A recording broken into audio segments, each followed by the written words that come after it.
Hello दोस्तों, स्वागत है आपके अपने यूट्यूब चैनल ब्रिजेंद्र एजुकेशन में। तो तैयार हो जाइए भाई लोग, आज ये वीडियो बेहद ही खास होने वाली है क्योंकि इसमें आज मैं 500 प्लस 500 प्लस ऑब्जेक्ट क्वेश्चन कराऊंगा, यानी वन लाइनर क्वेश्चन कराऊंगा जो क्लास 10 के बच्चों के लिए बेहद ही इम्पोर्टेंट हैं और इनसे ऑब्जेक्टिव क्वेश्चन बनते हैं जो आपके पेपरों में आती हैं।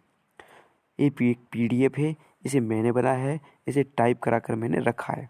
जिसको भी चाहिए मेरे नंबर पर या व्हाट्सअप नंबर जो डिस्क्रिप्शन में दिया है उस पर मैसेज करें और इसको पाएँ, ठीक है, तुरंत पाएँ।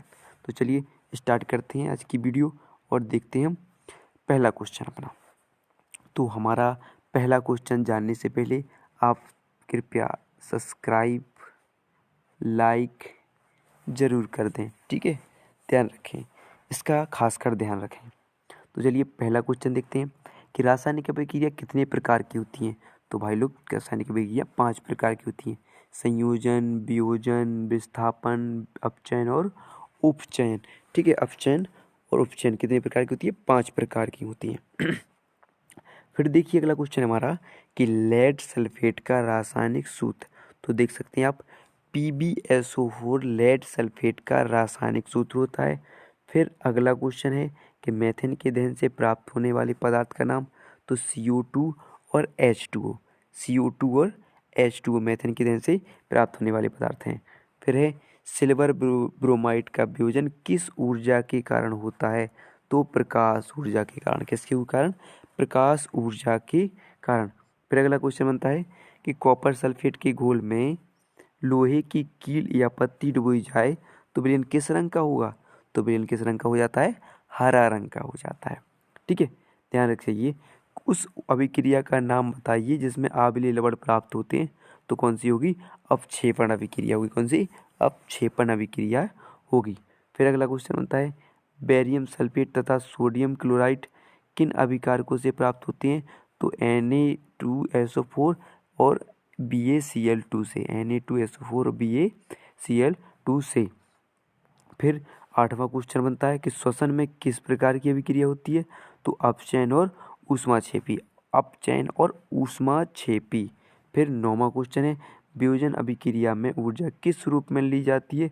तो ऊष्मा तथा विद्युत के रूप में ली जाती है। फिर आगे देखते हैं हम क्वेश्चन 9 के बाद अगला क्वेश्चन हमारा होगा 10वां क्वेश्चन होगा।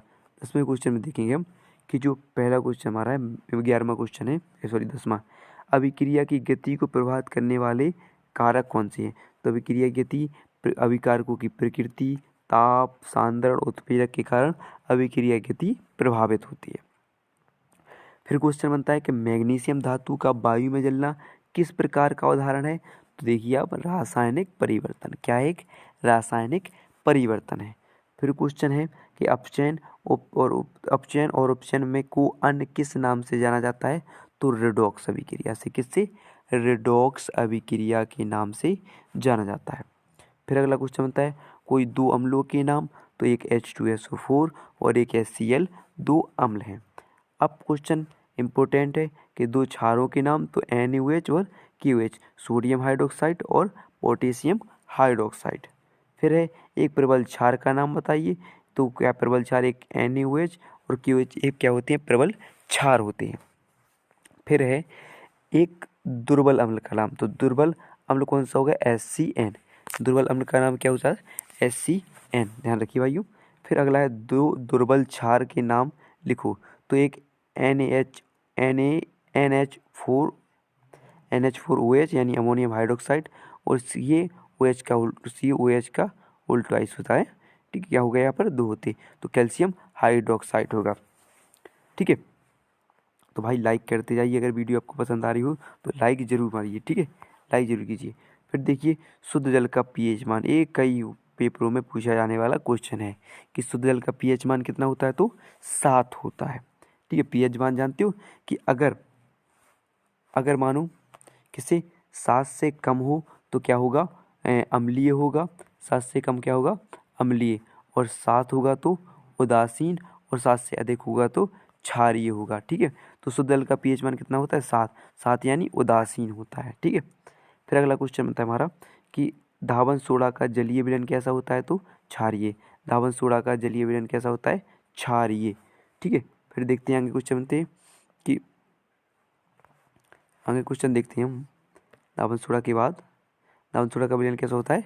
क्षारीय होता है। ठीक है, थोड़ा कलर चेंज कर लें, थोड़ा कलर चेंज कर लेते हैं। ठीक है, अब देखते हैं।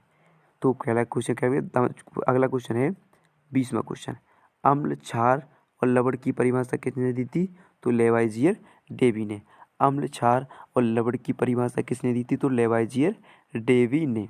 फिर क्वेश्चन है कि पीएच मान की अवधारणा किसने दी? तो किसने दी थी? सॉरेनसन। ध्यान रखिए, पीएच मान क्या होता है कि किसी हाइड्रोजन आयन की सांद्रता का निर्धारण किया जाता है, इसके कारण। फिर देखते हैं कि उदासीनीकरण अभिक्रिया के बाद बनने वाले यौगिक को क्या, कौन से यौगिक होते हैं? लवण तथा जल। ये उदासीनी अभिक्रिया क्या होती है कि जब अम्ल, किसी अम्ल यानी मान लो HCl अम्ल की किससे का अभिक्रिया कराई? NaOH, ठीक है, यानी कह सकते हैं NaOH से अभिक्रिया कराई, तो क्या इनकी अभिक्रिया के बाद क्या बन जाता है कि एक तो अभिक्रिया के बाद क्या होता है, जो OH होता है वो इस H को लेकर रखता है, यानी क्या बना लेता है? H2 बना लेता है। प्लस क्या बनता है? जो Na होता है वो Cl से मिल जाता है, यानी क्या बना लेता है? NaCl। तो एक H2O क्या होता है? जल, और NaCl क्या होता है? एक लवण होता है। ठीक है, इस प्रकार बन जाते हैं। फिर देखिए अगला क्वेश्चन है हमारा कि दो लवण कौन कौन से हो गए? एक NaCl और एक KCl, जी क्या हो गए? दो लवण। फिर क्या हुआ? अगला 24 पीएच मान ज्ञात करने का सूत्र, तो -10 log और ब्रैकेट में क्या होगा? H+ आयन, यानी हाइड्रोजन आयन की सांद्रता। यहाँ पर क्या लिखते? हाइड्रोजन आयन की सांद्रता, जिसका निर्धारण किया जाता है इसके कारण। फिर होता है पीएच मान ज्ञात करने का सूत्र, -14 पीएच मान। क्या होता है? 14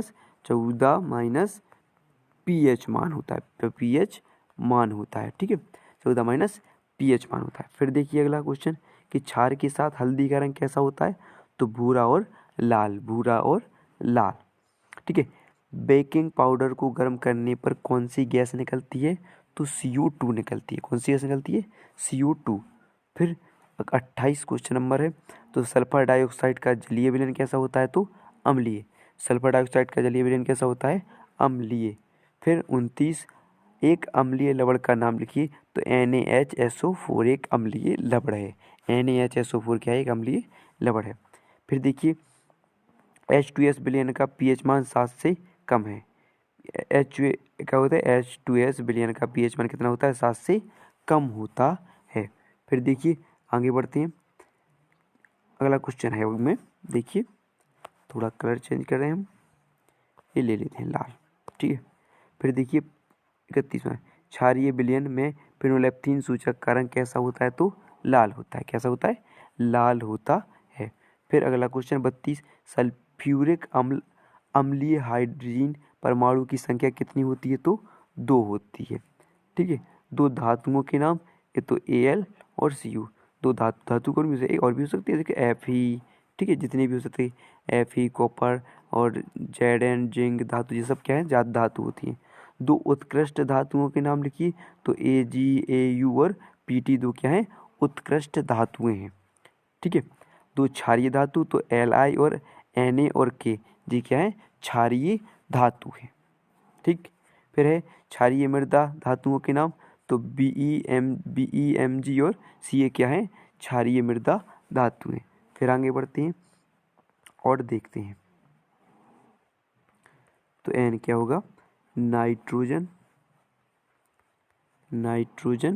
और दूसरा S क्या है?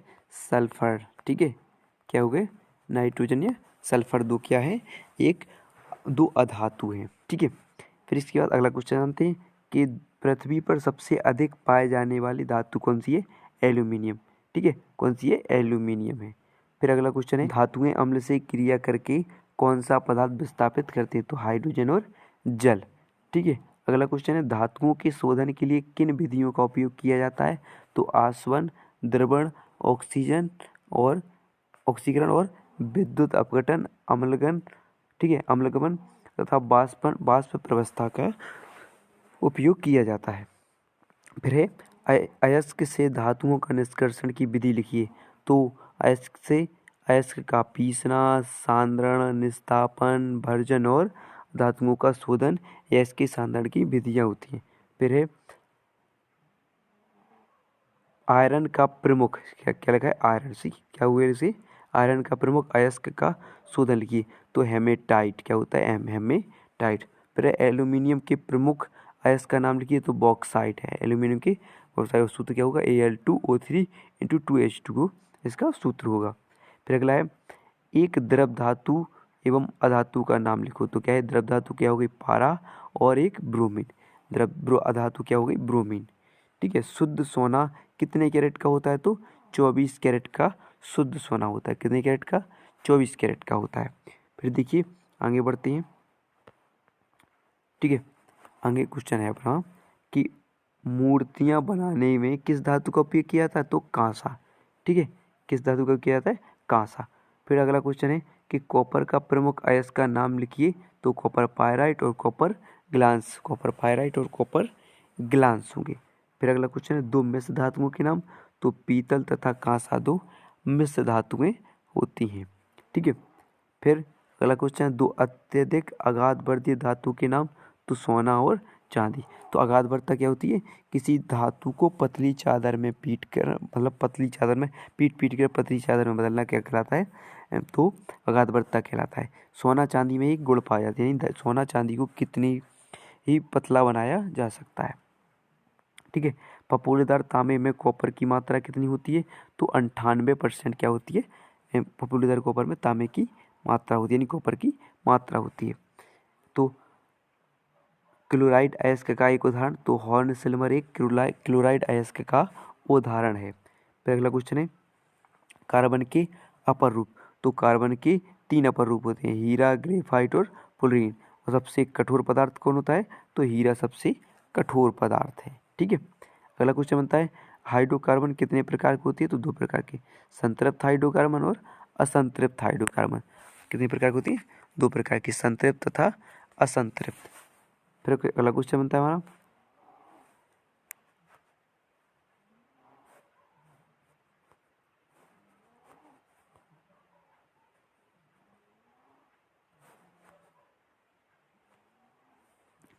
अगला क्वेश्चन हमारा एल्केन का सूत्र, सॉरी एल्केन के 2 उदाहरण तो मेथेन और एथेन। ठीक है, लास्ट में अगर ऐसे कार्बन क्या होते हैं, कार्बन के बंध होते हैं, कार्बन कार्बन के बीच में अगर एक बंध पाया जाता है तो उसे क्या बोलते हैं, एथेन, और 2 बंध पाए जाते हैं नहीं, एक बंध सिंगल बॉन्ड को एन, डबल बॉन्ड को इन और ट्रिपल बॉन्ड को आयन बोलते हैं। तो यहाँ जो एल्केन होते हैं उनमें क्या होता है कि सिंगल बंध होता है, तो उनमें हमेशा क्या लगाएंगे, एन की मात्रा, यानी मेथेन, प्रोपेन, ब्यूटेन, पेंटेन ऐसे बोल सकते हैं। और ऐसे अगर पूछा जाए कि एल्कीन तो मैथीन, प्रोपीन, ब्यूटीन, पेंटीन ये सब क्या होंगे, ऐसे एथाइन, प्रोपान, ब्यूटान ये क्या होंगे, एल्काइन हो गए। ठीक है, एल्काइन। तो एल्कीन और एल्काइन का सूत्र CnH2n किसका सूत्र हो गया, एल्कीन का हो जाता है, और एल्काइन का CnH2n-2। दो एल्कीन के नाम तो इसे क्या बोलना है, कोई ईन की मात्रा आनी चाहिए लास्ट में। तो देखिए जैसे इथीन, एथीन, प्रोपीन, और दो एल्काइन के नाम तो एथाइन, प्रोपाइन, आयन है। ठीक है, एन इन आयन, एक single bond ane, double bond ene, triple bond yne. तो एल्केन में क्या होता है, सिंगल बॉन्ड, डबल बॉन्ड में क्या होता है, एल्कीन में क्या होता है, डबल बॉन्ड, और एल्काइन में ट्रिपल बॉन्ड होती है। अगला क्वेश्चन है IUPAC का पूरा नाम तो international union of pure and applied chemistry IUPAC का पूरा नाम होता है। फिर देखिए एथिल एल्कोहल का IUPAC नाम तो एथेनॉल, एथिल एल्कोहल का IUPAC नाम एथेनॉल। अगर आपको IUPAC नाम जानना हो तो डिस्क्रिप्शन उसका लिंक है, आप वहाँ से IUPAC नाम बेहतर तरीके से बनाना सीख सकते हैं।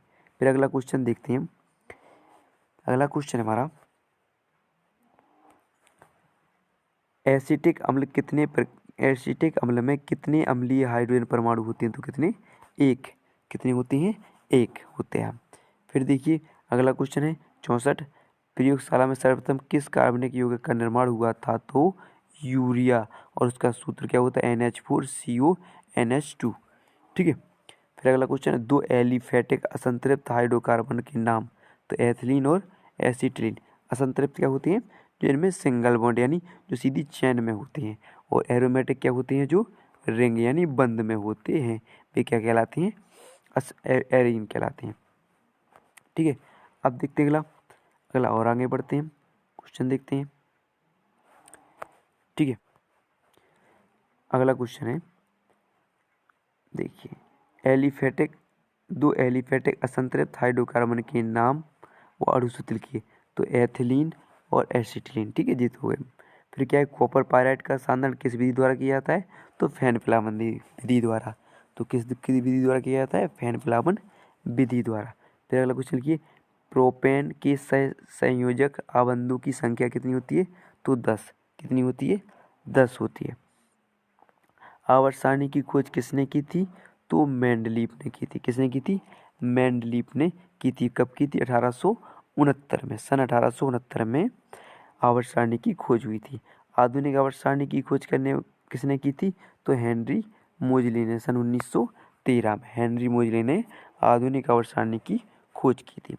फिर है, आधुनिक आवर्त सारणी किस आधार पर निर्मित की गई? तो आधुनिक आवर्त सारणी परमाणु क्रमांक के आधार पर की गई। और आवर्त सारणी किस पर की गई थी? अणुभार पर। यानी किस पर की गई थी? आवर्त सारणी अणुभार पर। ठीक है, आवर्त सारणी आधारित थी किस पर? आवर्त सारणी किस पर थी? परमाणु भार पर। ठीक है, और ये क्या थी? किस पर थी? परमाणु क्रमांक पर। आवर्त सारणी में कितने आवर्त वर्ग और आवर्त थे? आवर्त सारणी में तो 12 आवर्त और 8 वर्ग थे। ठीक है, और आधुनिक आवर्त सारणी में कितने आवर्त वर्ग होते हैं? तो 7 आवर्त और 18 वर्ग होते हैं। उभयधर्मी ऑक्साइड P2O5, एक सर्वाधिक अम्लीय ऑक्साइड तो N2O5। ठीक है, चलिए तो आगे देखते हैं, आगे बढ़ते हैं हम।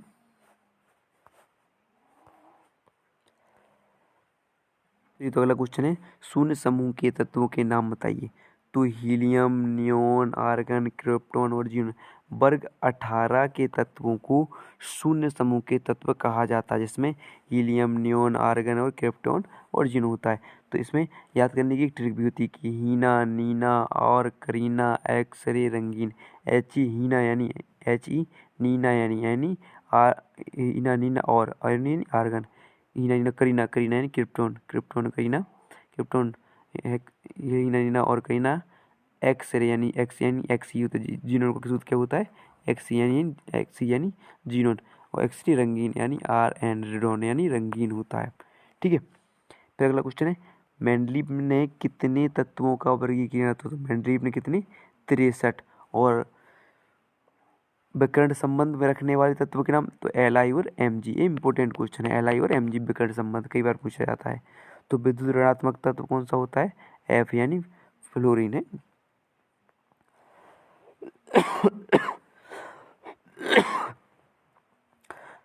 आधुनिक आवर्त सारणी में कितने तत्व हैं? तो 118 तत्व हैं। कितने? 118 तत्व हैं। और देखिए, आधुनिक आवर्त सारणी में कितनी धातु हैं? तो 92 क्या है? धातुएं हैं। और कितनी अधातु हैं? तो 20 अधातु हैं। और उपधातु कितनी है? 6 उपधातु हैं। कितनी उपधातु हैं? 6 उपधातु हैं। फिर सबसे हल्की एवं सबसे भारी प्राकृतिक तत्व का नाम? तो सबसे हल्का हाइड्रोजन और भारी यूरेनियम है। सबसे हल्का हाइड्रोजन और भारी यूरेनियम है। फिर अगला क्वेश्चन है, किन तत्वों की भविष्यवाणी मेंडलीफ ने की दी थी? तो टाइटेनियम और गैलियम की खोज की भविष्यवाणी किसने की थी? मेंडलीफ ने की थी। ठीक है, अब देखते हैं आगे और क्वेश्चन बढ़ते हैं। ठीक है, आगे बढ़ते हैं। अब यहाँ से देखिए, यहाँ से आपकी जो जीव विज्ञान है, बायोलॉजी। ठीक है, यहाँ से बायो के क्वेश्चन स्टार्ट होते हैं। ठीक है, क्या से? यहाँ से बायो स्टार्ट होती है क्लास 10 की। तो चलिए पहला क्वेश्चन देखते हैं हमारा। तो इसमें पहला क्वेश्चन है कि पोषण कितने प्रकार के होते हैं? पोषण 2 प्रकार के होते हैं, स्वपोषी और परपोषी। तो स्वपोषी क्या होते हैं? जो अपना भोजन स्वयं बनाते हैं, वे स्वपोषी। और जो परपोषी क्या होते हैं? जो स्वपोषियों पर निर्भर होते हैं, यानी दूसरों पर निर्भर होते हैं। फिर क्या है? क्लोरोफिल पत्तियों में पाया जाता है। यानी क्या होता आंसर? सीधा डायरेक्ट इसमें क्या है आंसर लिखा है कि क्लोरोफिल कहाँ पाया जाता है? तो पत्तियों में। पत्तियों में क्या है? क्लोरोफिल पाया जाता है। या पर्णहारे में क्लोरोफिल उपस्थित होता है। कहाँ पर? पत्तियों में। 2 परजीवी कौन से हो गए? अमरबेल और फीताकृमि। 2 क्या है? परजीवी हैं। और मृतजीवी कवक और ईस्ट। मृतजीवी क्या होते हैं? कवक और ईस्ट होते हैं। शरीर की सबसे बड़ी ग्रंथि यकृत है। क्या है शरीर की सबसे बड़ी ग्रंथि? यकृत है। अग्नाशय रस में पाए जाने वाले एंजाइम कौन सा है? ट्रिप्सिन, एमाइलेज और स्टीएप्सिन। ट्रिप्सिन, एमाइलेज और स्टीएप्सिन, ठीक है। ट्रिप्सिन, एमाइलेज और स्टीएप्सिन 3 एंजाइम अग्नाशय रस में पाए जाते हैं। और पित्तरस का निर्माण कहाँ होता है? तो यकृत में। ध्यान रखिए, पित्तरस कहाँ बनता है? तो यकृत में। और मनुष्य की लार में कौन सा एंजाइम पाया जाता है? तो टाइलिन एंजाइम। मनुष्य की लार में टाइलिन एंजाइम पाया जाता है। फिर देखिए, इंसुलिन की कमी से मधुमेह रोग होता है। कौन सा रोग होता है? मधुमेह रोग होता है। इंसुलिन की कमी से मधुमेह रोग होता है। फिर चलिए आगे बढ़ते हैं, देखते हैं और क्वेश्चन देखते हैं। तो जानिए अगला क्वेश्चन, विटामिन जो क्या है, डीएनए, सॉरी क्या, डीएनए का पूरा नाम? तो deoxy ribo nucleic acid. Acid क्या होता है? डीएनए का पूरा नाम। और आरएनए का पूरा नाम क्या होता है? तो राइबो न्यूक्लिक एसिड। आरएनए का राइबो न्यूक्लिक एसिड और डीएनए का डीऑक्सी राइबो न्यूक्लिक एसिड। फिर है, मनुष्य की लार ग्रंथि की संख्या कितनी होती है? 3 जोड़ी। कौन कौन सी? पैरोटिड, अधोहनु और अधोजिहा। कितनी ग्रंथि होती? 3 होती हैं, पैरोटिड, अधोहनु और अधोजिहा। फिर अगला क्वेश्चन, एनएडीपी का पूरा नाम? तो nicotinamide adenine dinucleotide phosphate. Nicotinamide adenine dinucleotide phosphate किनका नाम होता है?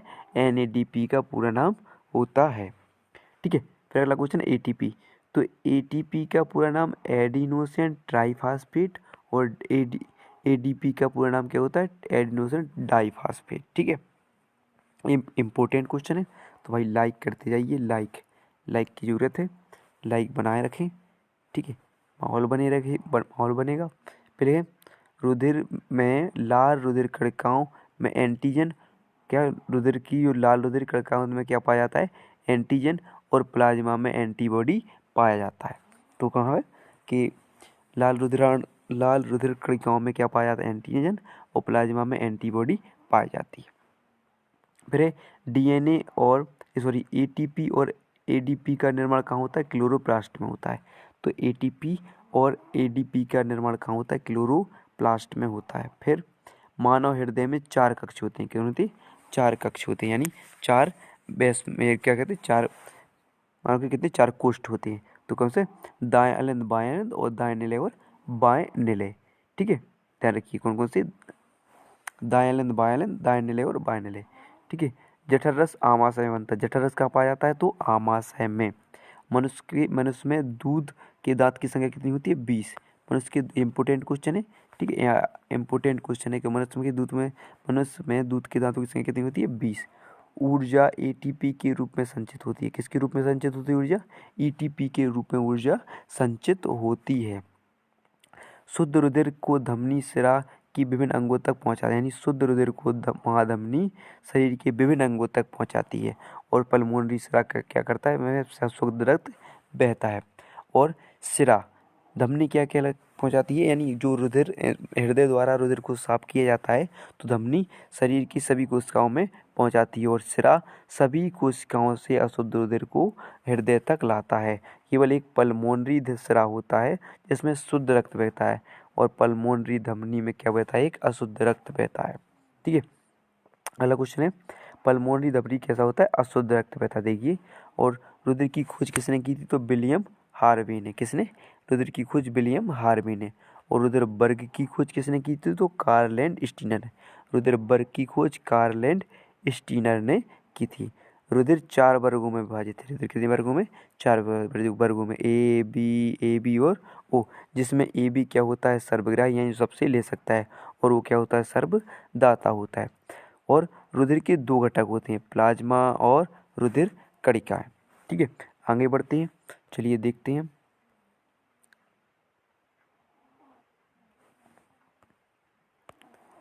घटक होते हैं, ठीक है, बढ़िया। फिर देखते हैं, रुधिर कणिका 3 प्रकार की होती हैं, लाल रक्त कणिका, श्वेत रक्त कणिका और प्लेटलेट्स। फिर क्या होता है कि लाल रक्त कणिका का जीवन काल कितना होता है? 100 से 120 दिन। और श्वेत रुधिर कणिका का 1 से 10 से 12 दिन। और प्लेटलेट्स का 7 दिन। और लाल रुधिर कणिका का काम क्या होता है?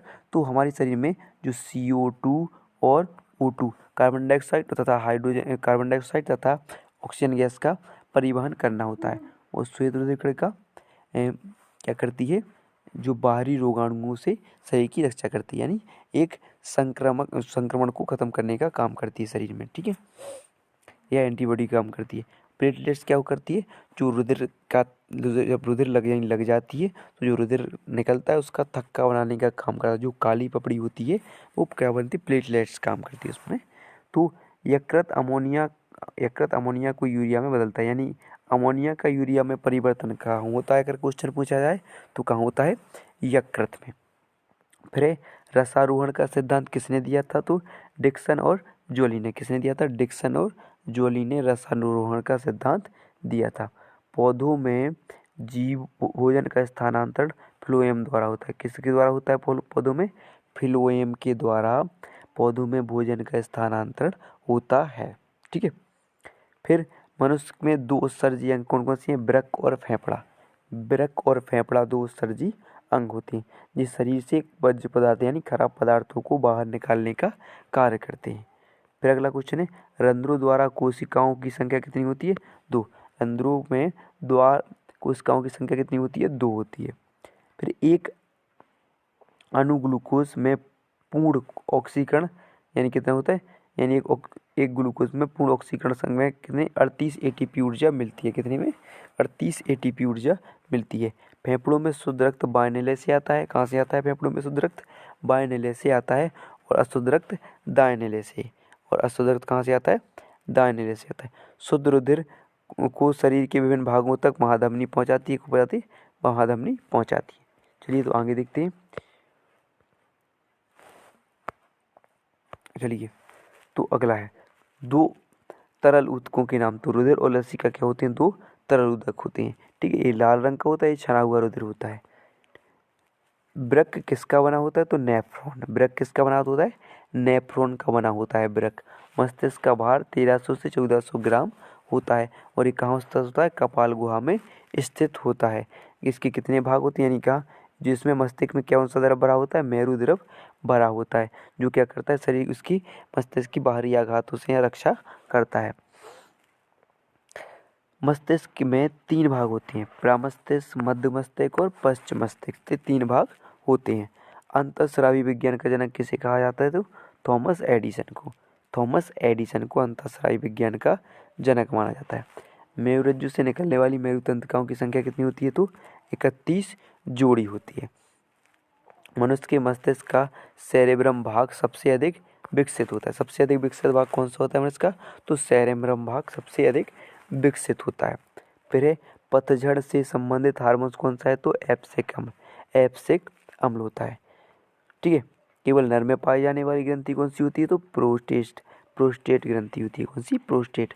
और थायरॉक्सिन हार्मोन्स की कमी से कौन सा रोग होता है, तो घेंगा रोग। कौन सा रोग होता है, घेंगा रोग होता है। और ऑक्सीटोसिन का स्रावण पिट्यूटरी ग्रंथि से होता है। कहाँ से होता है, पिट्यूटरी ग्रंथि से होता है। मादा लिंग हार्मोन्स कौन सा होता है, स्टर्लिंग। कौन सा होता है, स्टर्लिंग। मादा लिंग हार्मोन्स स्टर्लिंग होता है। कौन सा पादप हार्मोन्स कोशिका विभाजन में सहायक होता है, तो साइटोकाइनेन। मनुष्य के मस्तिष्क में पाई जाने वाली ग्रंथि कौन सी है, पीयूष ग्रंथि है, ठीक है।